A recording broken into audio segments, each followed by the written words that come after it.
Hey, salut, bienvenue à cette première édition de Journal d'un humoriste en devenir.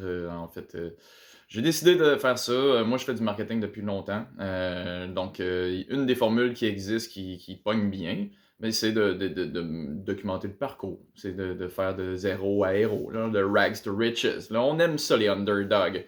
Fait que je me suis dit, je vais le faire, mais je commence un peu tard. Cette première vidéo-là va être plus longue que les autres parce que je vais juste mettre tout sur la tête, dire qu'est-ce qu'il y en est en ce moment. Je fais ça pour le niveau personnel, puis aussi, c'est ça, pour le niveau. Je pense qu'il y en a plusieurs qui veulent se lancer en humour. Avec le AI qui va arriver, on n'aura pas le choix d'être drôle. Il n'y a plus rien. C'est la seule chose qu'elle n'est pas capable de faire mieux que nous. Puis éventuellement, ben, on n'aura plus de job. Qu'est-ce qu'on va avoir à faire? Dire des conneries. Voilà, je prévois mon avenir avec le AI, dans le fond, c'est ça que je dis. Mais pour commencer, moi c'est Stéphane Primard. J'ai 38 ans. J'ai commencé l'humour ma date anniversaire, c'est le 1er octobre. V'là à peu près un an et demi. Donc là, ça fait 110, il est sur mon cellulaire. 117 shows que je fais, de ce que je me rappelle. Là-dessus, j'ai fait trois. Mettons, demain, on va faire. Là, on est le 19 février. Demain, on va faire un show à Gatineau avec trois de mes amis humoristes, Loïc Dubois, Amin Saed et Natsu. Donc, on fait un 15 minutes chaque. C'est très cool parce qu'on l'autoproduit. Dans le fond, c'est nous autres, on se débrouille puis on récolte toutes les recettes. Puis animé par le fabuleux Steven Bilodeau. Très gentil de sa part. En fait, qui veuille faire ça, ben, il vient de Gatineau. Il nous a dit, moi, ça me ferait plaisir. Puis en plus, c'est un des meilleurs humains qui existent sur la planète. Bon, ça dépend pour qui, mais nous autres, on le trouve vraiment cool. Voilà, ça met un peu la table. J'ai aussi fait un show, produit en fait. J'ai organisé une soirée au Laka Laka à Hochelaga. C'est ça, c'était vraiment cool. J'ai eu bien du plaisir. On a eu des gros noms comme Olivier Martineau, justement, qui est venu clore la soirée. Olivier qui est que je peux calculer parmi ceux que j'appelle mes amis. Il est vraiment cool. J'ai rencontré dans un contexte hors humour avant qu'on fasse de l'humour. Avant que moi je fasse de l'humour, avant que lui fasse de l'humour. Non, ça c'est pas vrai. Lui il en fait depuis crissement longtemps. Fait que voilà, à part ça, qu'est-ce que. C'est ça, 117 shows, un an et demi à peu près. Il y a beaucoup d'apprentissage. Il y a vraiment beaucoup d'apprentissage. J'ai commencé en faisant un personnage que j'appelais Splendid Steph, qui était le nom qu'une de mes amies m'a donné à un moment donné à cause d'une. J'ai fait. Elle a fait du yoga. J'ai fait voyons, comment on appelle ça? Une retraite. Une petite retraite qu'elle organisait.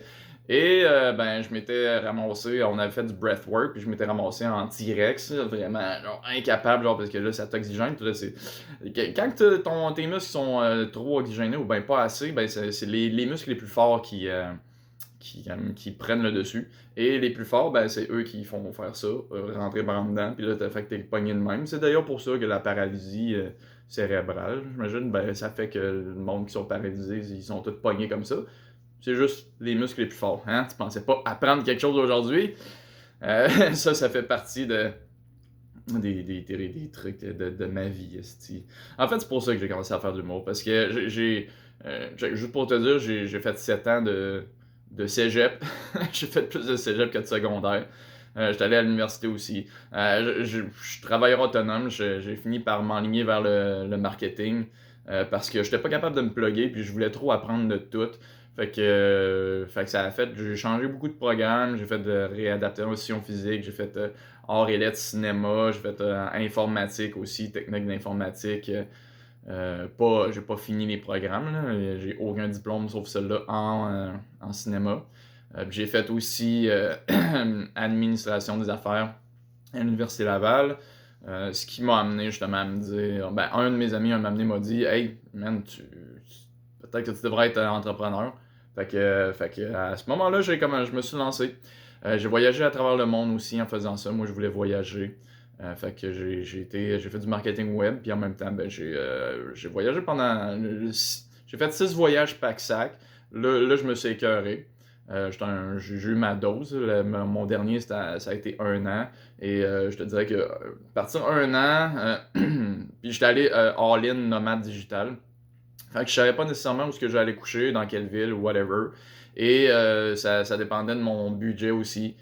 Fait qu'il y a des fois que je me ramassais avec plus d'argent parce que des fois tu n'as pas de contrat tout le temps.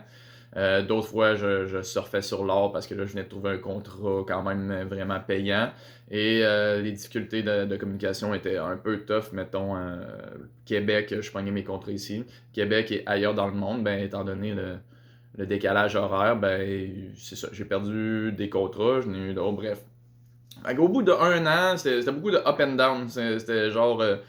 Je surfais sur l'or, après ça, il fallait que je me prive pendant 1 mois, le tout en explorant, puis fait qu'il y avait beaucoup d'instabilité. C'était l'instabilité extrême. Et à un moment donné, durant ce voyage-là, ben, il m'a amené, ça filait pas, puis j'étais comme, je me suis assis pour écrire, puis c'était dramatique au début. Puis je décrivais, tu sais, j'étais au Portugal à ce moment-là, puis je vivais sur le bord de la plage, puis tu sais, c'était le paradis. J'étais comme, man, j'ai un petit appartement sur le bord de la plage, mais je suis tout seul. C'est comme si j'ai accès au paradis, mais j'en profite pas. Puis je suis down même. Tu sais, je suis au paradis, puis je suis même pas content d'être là. Fait que j'avais écrit pour me sortir ça. Et un moment donné, il est venu une connerie. Juste mon cerveau, j'étais en train de comme déprimer, puis tout ça. Puis là, j'écrivais. Puis là, m'amener, paf, mon cerveau, il me sort une connerie. Je suis parti à rire, puis là, j'étais comme, calice, mon cœur est une vraie joke. Puis là, ben, je peux pas dire que c'est là que je me suis dit, hey, il va falloir que je fasse de l'humour. Parce qu'en fait, j'étais le clown de mes classes quand j'étais jeune. Fait que tu sais, c'était comme, on me disait tout le temps, euh, mes profs disaient à ma mère là, en fin d'année, genre, hey, ça ne nous surprendrait pas si lui un jour était humoriste. Puis tu sais, ça sonnait pas right à ce moment-là. Fait que j'étais pas. J'étais comme, ah, faut-tu, tu sais, quand tout le monde te dit de quoi, puis là, t'as l'impression qu'il faut que tu sois cette personne-là. Ben, c'est ça. Éventuellement, ça me trottait dans la tête. Puis finalement, ben, j'adorais ça quand même. J'aimais vraiment ça. Et quand j'ai eu ce genre-là, mon cœur est une vraie joke. euh, Là, j'étais comme, dude, ta vie, c'est genre absolument rien. Il n'y a pas grand-chose de stable dans ta vie. T'as pas un parcours genre reluisant ni typique. Euh, J'étais comme, pour- pourquoi pourquoi tu ferais pas rire le monde avec ça à la place? Tu sais? Hein, je veux dire.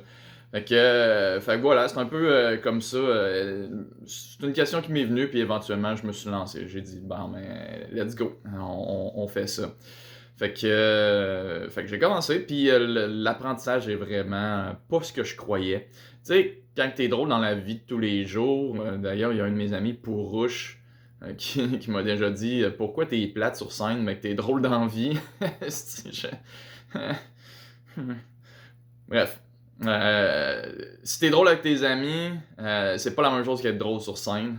Puis ça, cet apprentissage-là est fascinant. Moi, j'adore. Justement, en marketing, ce que j'ai passé à faire le plus long de mon temps, c'est d'écrire.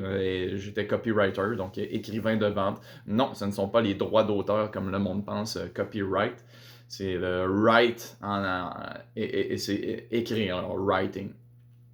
Fait que j'ai fait ça, ça fait 10 ans, donc il y a tout le temps il y a une structure, l'apprentissage, il faut que tu apprennes la psychologie humaine et tout ça. Et là, ben, je pensais que ça me servirait, mais ça me sert beaucoup, mais là, il y a plein d'autres choses qui, en humour, sont différents de ce que je pensais. Donc, tu sais, par exemple, tu parles pas de la même façon. Faut que tu apprennes ce nouveau langage-là. Par exemple, un des petits détails simples, mais ô combien plus efficaces, c'est que idéalement, tu termines tout le temps tes punchs sur le mot drôle ou sur le concept drôle que tu veux dire. Fait que des fois, faut que tu inverses des phrases puis ça sonne pas naturel.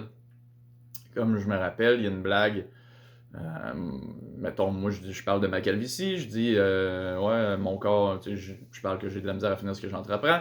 Et je dis, ben, je le savais, c'était dans mes gènes, check ma tête, même mon corps, il finit pas ce qu'il entreprend. D'après moi, rendu sur le top, il s'est dit, genre, ah, fuck ses cheveux, il s'arrangera, j'en ai mis le double d'un fesses. Fait que, au début, moi, je disais, ah, il s'arrangera, fuck ses cheveux, il s'arrangera. Non, je l'avais inversé. Fuck ses cheveux, j'en ai mis le double d'un fesses, il s'arrangera. Fait que, le vrai punch, c'est j'en ai mis le double d'un fesses. Fait que finir avec celui-là, c'est plus fort que de finir avec il s'arrangera. Fait que, il a fallu que j'inverse, puis finalement, ça marche un peu mieux. Puis c'est juste un détail, genre juste pour te donner un petit exemple, là, c'est pas le meilleur exemple, mais pour te donner un exemple de un petit peu le travail qui se passe derrière.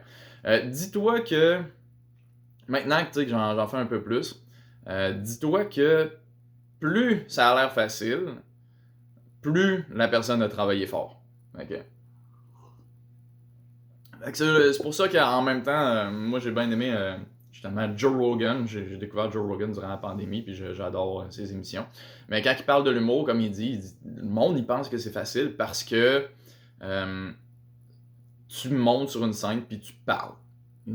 Puis il dit tout le monde dans la vie est capable de parler. Tout le monde a été sensiblement drôle dans sa vie aussi en racontant des anecdotes. L'humour, je pense, c'est quelque chose qui nous définit en tant qu'humain, qui fait qu'on est vraiment différent des autres espèces sur cette planète. Donc tout le monde a déjà fait des blagues, etc. Puis j'en ai vu plusieurs faire comme hey, moi, mes amis me disent que je suis drôle. Puis après ça, ils montent sur scène. Puis là, ils racontent des anecdotes que finalement, tout le monde se calisse. Qui sont drôles dans un feu avec tes amis, des chums de gars, mais sur une scène devant des étrangers, ça a absolument aucun attrait humoristique. Puis le monde se plante. Puis c'est pas genre un genre de ah bien fait pour toi, c'est juste pour dire c'est vraiment pas la même chose. Donc il y en a qui se découragent à cause de ça. Mais moi ça a été le contraire. Je me suis dit genre holy shit, c'est fascinant. C'est fascinant. J'en apprends énormément. Fait que voilà, c'est le but de cette vidéo-là. Donc ça fait une petite introduction. Ce que tu peux t'attendre pour les prochains, c'est ça. Là, je faisais juste mettre la table, mais je vais essayer de documenter le plus possible. Faire une petite vidéo chaque jour, je sais pas. Comme là, ben, je pense que je vais en faire une autre tout de suite après. Parce que je suis en train de retravailler le texte pour demain, le show à Gatineau. C'est un 15 minutes, c'est quand même plus sérieux. Puis là, il y a beaucoup de modifications qu'il faut que je fasse. Donc, je pense que ça peut être un processus qui est intéressant de voir comment les idées viennent, comment on réajuste, tout ça. Parce que il y a bien des fois, tu t'écris, mettons que t'écris, ça en copywriting, c'était la même chose. T'écris une page de texte, ça se pourrait qu'il te reste le quart de la page à la fin. Mais c'est des bonnes blagues. T'es testes, puis à un moment donné, tu fais comme ouais, ça fait plus de sens. T'as des idées au début que t'es comme ouais, ça fait vraiment du sens. Il y en a qui sont vraiment drôles, puis finalement, c'est à cause que le contexte plus large, ça fit pas dans le contexte plus large, fait que t'es sacrifié. Puis ça, c'est un des gros travails en humour, d'être capable de voir ce qui sert, puis ce qui sert pas à ton persona sur scène, qui, selon moi, devrait être le plus proche possible de toi. Mais tu sais, il y en a plein qui sont pas proches pantoute. Il y en a plein qui c'est des personnages comme les Denis Drolet, Jean-Thomas Jobin. Quoique Jean-Thomas Jobin, je pense qu'il est pas mal de même dans la vraie vie. Mais il existe plein de personnages, fait que tu sais, c'est pas une règle absolue. Mais justement, évidemment, tu as ton personnage sur la scène. Et plus il est solide, plus il est défini, ben là, plus tout ce que tu fais doit se rapprocher de ça. Puis tout ce qui est en dehors de ça va nuire à l'humour. Ça va être moins efficace. Fait que malheureusement, ben, il y a plein de fois que t'aimes une des blagues que t'as faites, puis ben non, faut que t'as jettes. Il faut que t'as sac aux poubelles. Puis ça, ça fait un petit pincement au cœur, mais écoute, faut que tu le fasses. C'est comme nos enfants, hein, des fois, quand ça fit pas, hein, faut que tu l'abandonnes. Bon, c'est un petit peu, c'est un petit peu dark. J'espérais avoir un petit filon là-dessus, mais voilà, ça va être ça. Écoute, ce filon-là, il va mourir il va mourir comme il est né. Voilà. Non désiré. Ok, j'arrête cette phrase-là. Fait que voilà, merci de ta présence. Merci d'être là pour écouter ça. Là, c'est pas si hot que ça au début. Ça va devenir de plus en plus sharp. Fait que voilà. Et là-dessus, ben, je te souhaite une belle fin de journée. J'espère que ça va t'intéresser. J'espère que aussi mon avenir dans l'humour va être grandiose. J'aime vraiment ça. Euh, euh, je pense que ouais, la décision est prise. Je vais amener ça aussi loin que je suis capable. Puis c'est ça. C'est ça. J'aurais d'autres réflexions, mais là, la vidéo est assez longue. Fait que je vais peut-être faire une autre vidéo là-dessus. Puis je te souhaite une belle fin de journée.